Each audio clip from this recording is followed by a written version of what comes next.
kita kembali lanjutkan dialog. Pak Ramadan dan juga Mas Miko masih bersama kami di Lunch Talk. Sayang sekali Bapak-Bapak waktu kita tidak terlalu banyak, jadi mungkin ini sekaligus juga closing statement dari kedua narasumber saya. Mungkin saya ke Pak Ramadan dulu. Pak Ramadan, tadi setelah korbannya juga harus dilindungi dan sebagainya, ini masyarakat juga harus dilindungi begitu. Bagaimana kemudian mengedukasi masyarakat, kemudian mengimbau netizen dan sebagainya agar tidak menyebarkan konten-konten asusila seperti ini. Ini kan jadi momentum sebetulnya buat juga ikut mengedukasi masyarakat. Baik ya, Mas Dodi. Kami ingin menyampaikan bahwa undang-undang ini, ketiga undang-undang baik KUHP, undang-undang pornografi maupun undang-undang ITE, intinya melarang tentang penyebaran pornografi. Jadi yang perlu kami sampaikan bahwa tidak saja membuat atau mendistribusikan, meneruskan saja. Jadi ketika menerima dan meneruskan, ini kan banyak yang tidak tahu, sehingga ketika menerima ingin berbagi gambar, terus ikut sharing kepada teman-temannya. Inilah yang perlu diketahui. Nah ini mendistribusikan, mentransmisikan atau konten tersebut, kami menghimbau supaya jadilah warganet atau netizen yang cerdas untuk tidak membuat, menyebarluaskan ataupun meneruskan konten yang buatan pornografi. Karena dua dampak, yang pertama adalah dari aspek hukum. Ya.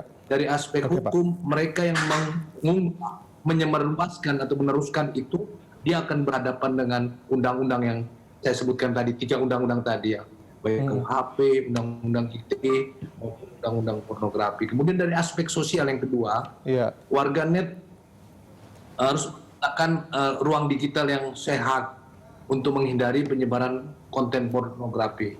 Hal ini tentunya berdampak pada rusaknya moral generasi muda, rusaknya mental. Jadi intinya yang ada 2 hal, aspek hukum, mereka yang mengunggah itu bisa berhadapan hukum, masalah mental dan moral. Gitu Mas Dudi. Iya, jadi memang warganet harus benar-benar bisa mengendalikan jempolnya nih ya, jangan asal share, harus disaring dulu dan sebagainya. Mas Miko, terakhir ini Anda tadi menunjuk ada sebuah flaw ternyata lubang kecil lah ya di undang-undang kita terkait hal ini begitu. Mungkin yang bisa dipelajari dari kasus-kasus terdahulu ataupun kasus ini apa, supaya kalau misalnya kita tentu saja tidak berharap ada kejadian seperti ini lagi, tapi kalau ada kejadian seperti ini lagi, kita bisa melindungi korban, kita bisa melindungi masyarakat. Ya, makanya momentum ini jadi momentum untuk kepolisian ya, menunjukkan bahwa ketiga undang-undang ini yang terkait dengan kesusilaan pornografi ini tujuannya untuk mencegah eksploitasi seksual. Pertama, mencegah pembalasan terhadap orang lain berbasis pornografi gitu. Jadi orang-orang yang dikenakan delik itu adalah orang-orang yang memang dengan sengaja melakukan itu. Gitu.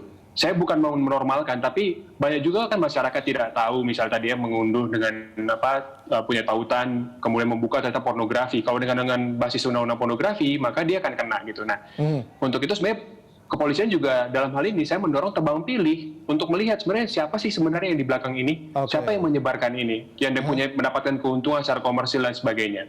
Nah, di sisi lain bahwa kepolisian tadi harus melindungi korban secara psikis, secara mental, secara psikososial. Nah, termasuk juga ketika kasus ini sudah berlalu, tidak hanya berlalu saja, tapi juga punya upaya untuk kemudian men-take down. Ya, karena kita lihat kerawanan korban, Mas Dodi. Kebanyakan korban ini yang dipersalahkan itu perempuan. Bahkan untuk 2 orang ini, dia itu single mother. Punya anak masih kecil. Bayangkan ketika anaknya masih sudah dewasa dan kemudian melihat konten-konten itu, bagaimana penghukuman terhadap ibunya. Nah, ini kan perlu dilindungi oleh kepolisian gitu. Jadi kepolisian harus proaktif untuk menetapkan standar, pertama, kedua untuk melindungi korban gitu. Dan untuk masyarakat sebenarnya banyak konsekuensi hukum yang akan terjadi karena deliknya juga begitu luas, sehingga ya harus hati-hati juga dalam bermedia sosial gitu. ini masukan yang sangat berharga tentunya dari Mas Miko, semoga didengarkan dan kemudian diaplikasikan oleh pihak kepolisian, terutama mungkin untuk kasus ini dan juga kasus-kasus ke depan. Kita harapkan tentu saja tidak ada lagi, dan kita tunggu juga hasil penyelidikan lebih lanjutnya seperti apa dari Pak Ramadan dan teman-teman di Mabes Polri. Terima kasih Bapak-Bapak telah bersama kami berbincang di Lunch Talk. Salam sehat selalu. Sehat selalu Mas Dodi, Pak Ramadan.